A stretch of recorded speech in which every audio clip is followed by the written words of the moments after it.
šiandien matysite. Panevėžio rajone kaniterapijos užsiėmimai moksleiviams. Gydytojai Liudvikai Knizikevičienei 90. Panevėžio robotikos centre moksleivių kulinarinė lyga. Panevėžio rajono Ramygalos gimnazijoje netradicinė pamoka. Labai gerai. Ir vėl rodė, kad jis grįžtų per tuninį.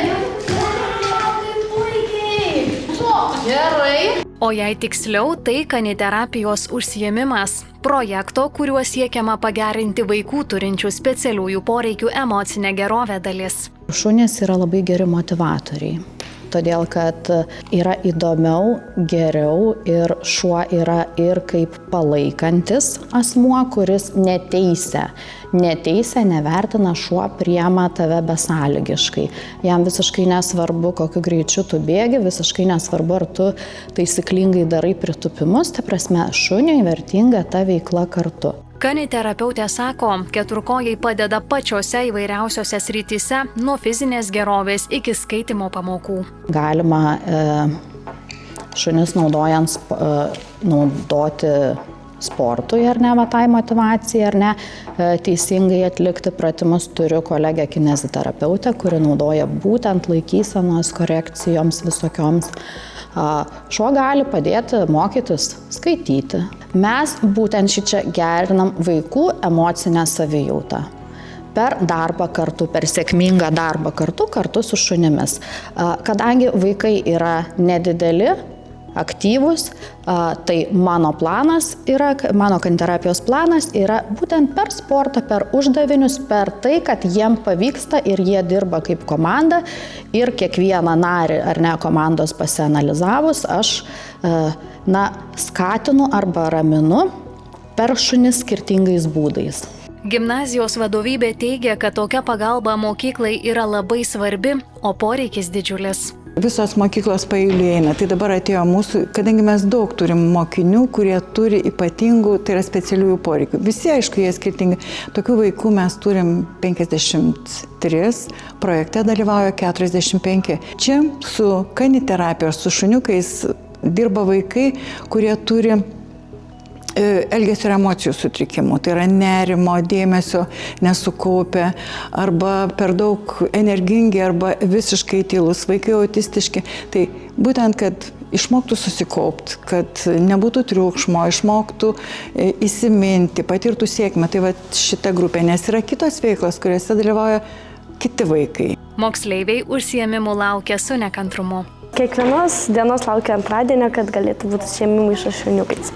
Projektas finansuojamas ES lėšomis, jam skirta daugiau nei 1,5 milijono eurų. Šiuo projektu teiksime paslaugas 202 mokiniams, jų mokytojams ir tėveliams. Pirmiausia, tai yra mobilios komandos paslaugos. Taip, atvažiuoja komanda ir teikia paslaugos. Toliau eina šalia ir labai daug įvairių edukacinių ir terapijos. Tai jau yra gavę miško terapiją, šunų terapiją, arklių terapiją, molio terapiją. Tikimasi, kad projektas tęsis ir ateityje. Dar sustojam čia, kaip jau darėm. Visi geri darbai tęsiasi. Tai tikrai šitas projektas yra 100% finansuojamas iš ES. Kai baigsis projektas, mes jau turėsime įdirbį, matysime, kas labai reikalinga, kurios veiklos, tai tiesiog prašysime Panevėžio rajono savivaldybės tarybos duoti kažkokį finansavimą. Projekto iniciatoriai akcentuoja, pagalba patiriantiems sunkumų yra stiprios visuomenės pagrindas. Kaip mokinau, traukiam už nosies, taip? Panevėžio apskrities Gabrielės Petkevičaitės bitės viešojoje bibliotekoje paminėtas iškilios panevėžietės gydytojos visuomenininkės Liudvikos Knizikevičienės 90-asis jubiliejus. Gražiausi jubiliejumi su jūsų vitališkumu, aktyvumu. Jubiliatė savo amžiaus nesureikšmina, sako, kad tiesiog nėra kada apie tai galvoti. Tie metai taip nejučia ėjo, aš nelabai akcentavau, kiek ten man tų metų, bet tiesiog Gimė, mokosi žmogus, dirbi ir kažkaip yra visokių reikalų, atrodo svarbesnių, negu, žinot, tas amžius ir tie metai ir tas atrodymas kitą kartą ir panašiai. Daugiau nei 2 dešimtmečius gydytoja buvo Panevėžio krašto vyriausioji neonatologė. Ji reikšmingai prisidėjo prie naujagimių priežiūros stiprinimo regione, dalijosi profesinė patirtimi su kolegomis ir ugdė jaunąją medikų kartą. Kai aš dirbau, reiškia, ligoniniai 37 metus, tai ir daugiausia naujagimių skyriui, tai irgi stengiausi kažką tokio padaryti, kaip tai palengvinti, ką tai naujus gydymo metodus taikyti. Ir net pavyzdžiui, už Vilnių, už Kauną 8 metais anksčiau pradėjome mes tenai geltas sunkės labai gydyti tokių šviesos metodų ir visokiais. Visą laiką nuo pat instituto mokslinė veikla domėjausi.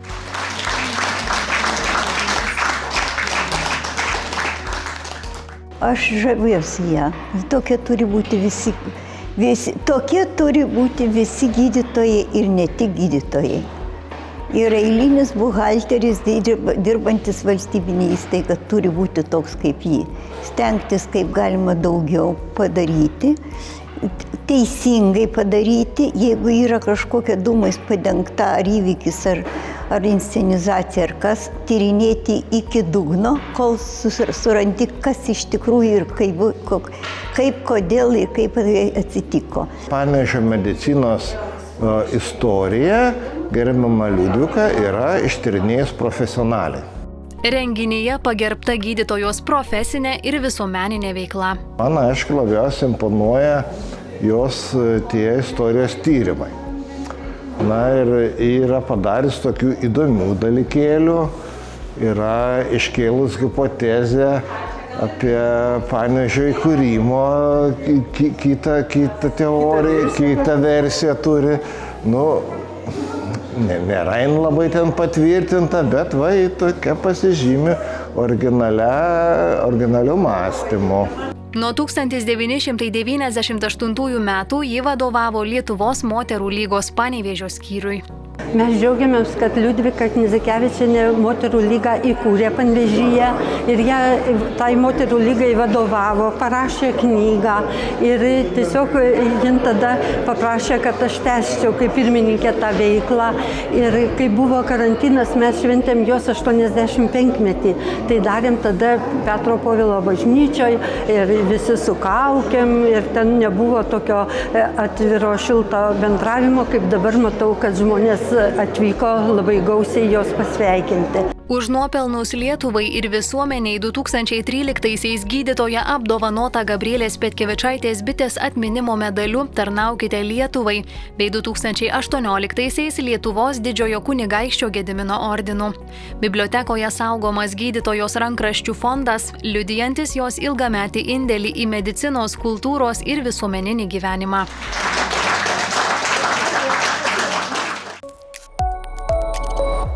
Panevėžio robotikos centre oficialiai duotas startas naujam renginių ciklui Pamokos matuojasi Panevėžį. Tai yra iššūkis numeris 1. Sveikinam! Pirmasis šio ciklo renginys moksleivių kulinarinė lyga, kurioje susitiko 10 miesto mokyklų komandų. Pirmasis etapas yra atrankos turas, vaikai susirenka komandos. Susirenka ir sprendžia kiekviena komanda užduotis. Tos užduotis labai įvairios. Pavyzdžiui, tam tikri maisto produktai arba žaliavos, kurie yra pavirtę į miltus, paversti į miltus, reikia identifikuoti.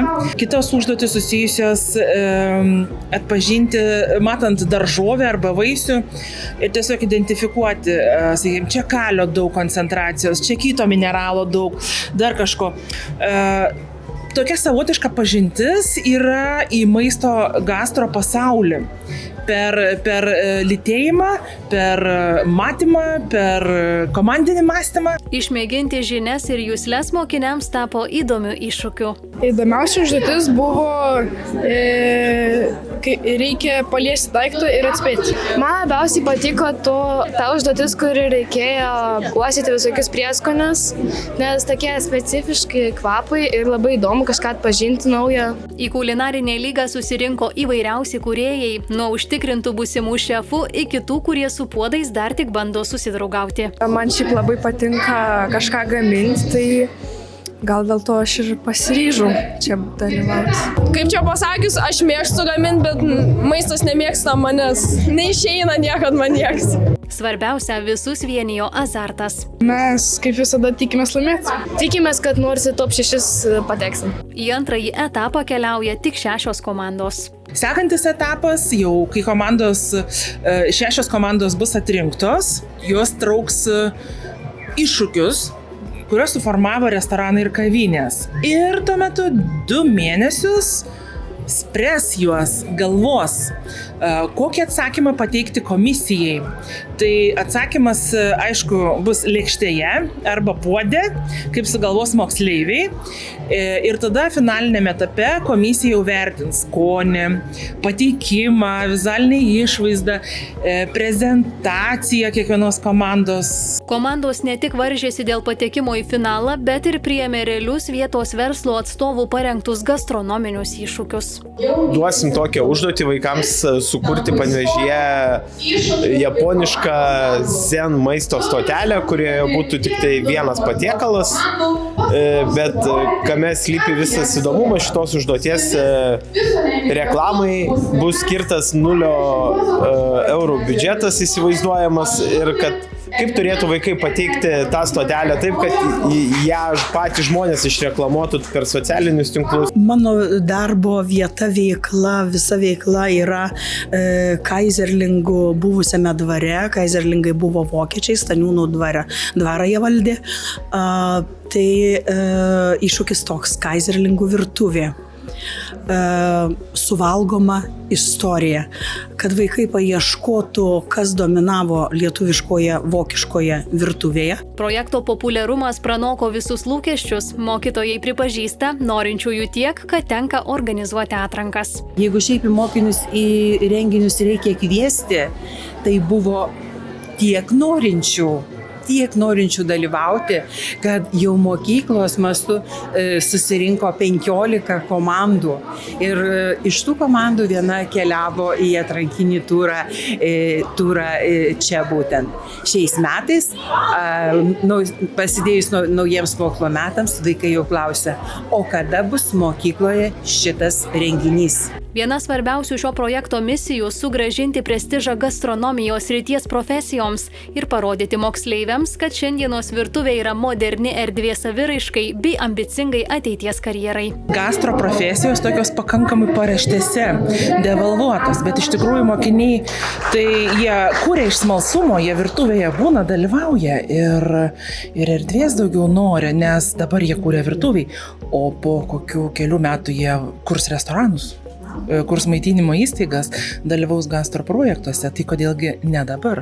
5-8 klasių moksleiviai, kurie dar tik rinksi savo profesiją, tai čia vyksta savotiškas ir orientavimas. Kulinarinė kelionė tik prasideda, belieka laukti gegužės, kai jaunųjų panevėžiečių kūrybiškumas nuguls į lėkštes finalinėje kovoje. Panevėžio apygardos prokuratūra pradėjo tyrimą dėl viešojo intereso gynimo. Siekiama išsiaiškinti, kaip Panevėžio savivaldybei priklausęs 3 kambarių butas buvo parduotas vos už 399 eurus. Žiniasklaidos duomenimis tokio turto rinkos vertė siekia apie 40 000 eurų. Prokuroras Donatas Krebiškis inicijavo tyrimą, įtariant, kad savivaldybei galėjo būti padaryta didelė materialinė žala. Bus vertinama, ar nustatant būsto vertę ir vykdant pardavimą pardavimą nebuvo pažeisti įstatymai. Panevėžio autobusų stotis veikia tik 1 metus, tačiau nuo jos kolonų jau pradėjo luptis dažai. Miestiečiai stebisi, kodėl modernus pastatas taip greitai prarado estetinę išvaizdą. Savivaldybė apie problemą žino ir patvirtino, kad defektus savo lėšomis šalins rangovas bendrovė Kriautė. Remonto darbus planuojama pradėti balandžio pabaigoje, kai nusistovės šiltesni orai ir jie truks apie 4 savaitės. Nors tiksli priežastis, kodėl atšoko specialūs priešgaisriniai dažai, nėra žinoma. Manoma, kad tam įtakos galėjo turėti oro sąlygos. Panevėžio savivaldybė informuoja, kad mieste prasidėjo pavasariniai gatvių tvarkymo darbai. Kol žemė dar įšalusi, pavojingiausios vietos bus tvarkomos laikinuoju būdu, naudojant šaltą asfaltą. Šiuo metu užfiksuota 14 gatvių ruožų, kuriems bus teikiamas prioritetas. Apie pastebėtus didelius dangos pažeidimus gyventojai kviečiami pranešti naudojantis programėlę Tvarkau miestą. Nuolatinis gatvių remontas bus pradedamas vėliau, kai nusistovės tam tinkamos oro sąlygos. Panevėžio miesto savivaldybė primena, kad kovo mėnesį baigėsi laikotarpis, kai dar leidžiama ardyti ar perkelti kai kurių paukščių lizdus. Bet kokiems su lizdų ardymu ar perkelimu susijusiems veiksmams būtinas aplinkos apsaugos agentūros leidimas. Kregždžių lizdus leidžiama ardyti nuo Liepos 1 iki kovo 14 dienos, gandralizdžius leidžiama perkelti nuo rugsėjo 1 iki kovo 31 dienos. Lizdas turi būti perkeltas ne toliau kaip 100 metrų nuo pradinės vietos. Varninių paukščių, kovų ir pilkųjų varnų lizdus leidžiama ardyti nuo Liepos 1 iki vasario 28 dienos. Kai paukščiai peri ir augina jauniklius, jų lizdus ardyti ir perkelti griežtai draudžiama. Daugiau informacijos apie tvarką rasite aplinkos apsaugos departamento parengtoje atmintinėje. Panevėžio Energija informuoja, kad sąskaitos už šildymą vasarį vidutiniškai bus 14% mažesnės nei sausį. Nors šilumos kaina šiek tiek kilo, galutinius mokėjimus sumažino trumpesnis mėnuo. Panevėžiečių mokama šilumos kaina išlieka viena mažiausių Lietuvoje, tačiau galutinė suma labiausiai priklausė nuo namo būklės. Vidutiniškai 50 kvadratinių metrų buto šildymas nerenovuotame name kainavo iki 99,50 €, o renovuotose namuose apie 67,50 €. Norintys sumažinti išlaidas šilumai, paraiškas valstybės paramai daugiabučių renovacijai gali teikti agentūrai APVA iki balandžio 1 dienos.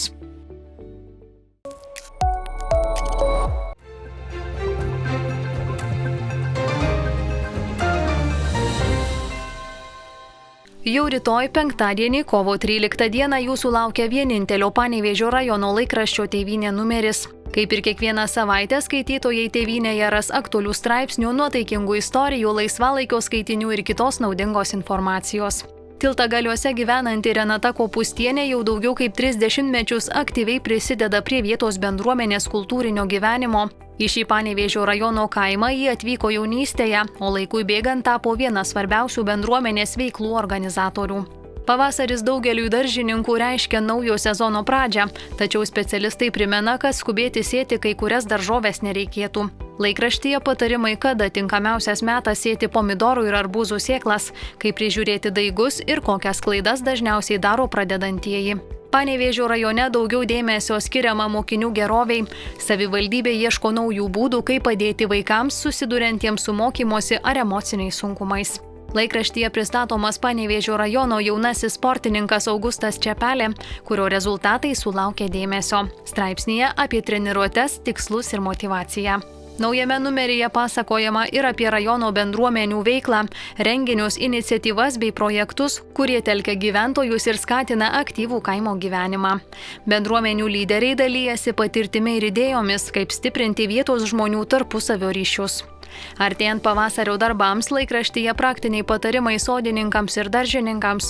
Nuo sėklų pasirinkimo iki pirmųjų darbų šiltnamyje. Specialistai primena, kad tinkamai suplanuoti darbai gali padėti užauginti gausesnį derlių.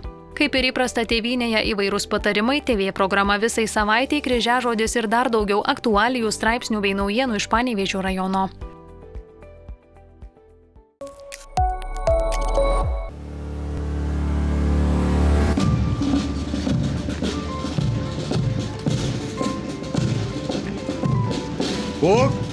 Nes šiandien stovime čia ne tik minėdami datą. Šiandien švenčiame drąsą pasirinkti laisvę.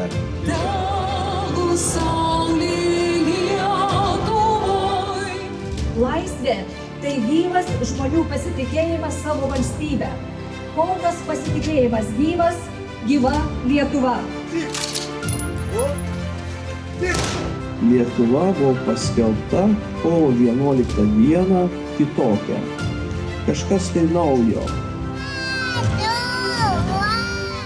Man, kaip jaunam žmogui, laisvė pirmiausia reiškia galimybę rinktis ir svajoti. Rinktis savo kelią, drąsiai reikšti mintis ir tikėti, kad mūsų balsas yra svarbus. Manau, daugelį iš jūsų yra čia širdyje.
Penktadienį žymesnio lietaus nenumatoma, naktį ir rytą daug kur rūkas. Vėjas naktį besikeičiančios krypties 4–9 metrų per sekundę, dieną pietryčių pietų 8–13 metrų per sekundę. Temperatūra naktį nuo 2 laipsnių šalčio iki 3 šilumos, dieną 11–16 laipsnių šilumos. Šeštadienį be lietaus, vėjas pietų pietryčių 7–12 metrų per sekundę. Temperatūra naktį 1–6, dieną 12–17, Kuršių nerijoje apie 10 laipsnių šilumos. Sekmadienio dieną vakariniuose rajonuose daug kur trumpai palis, vėjas pietryčių pietų, dieną pereinantis į vakarų 6–11 metrų per sekundę. Temperatūra naktį 0–5, dieną 10–15, pajūryje 7–9 laipsniai šilumos.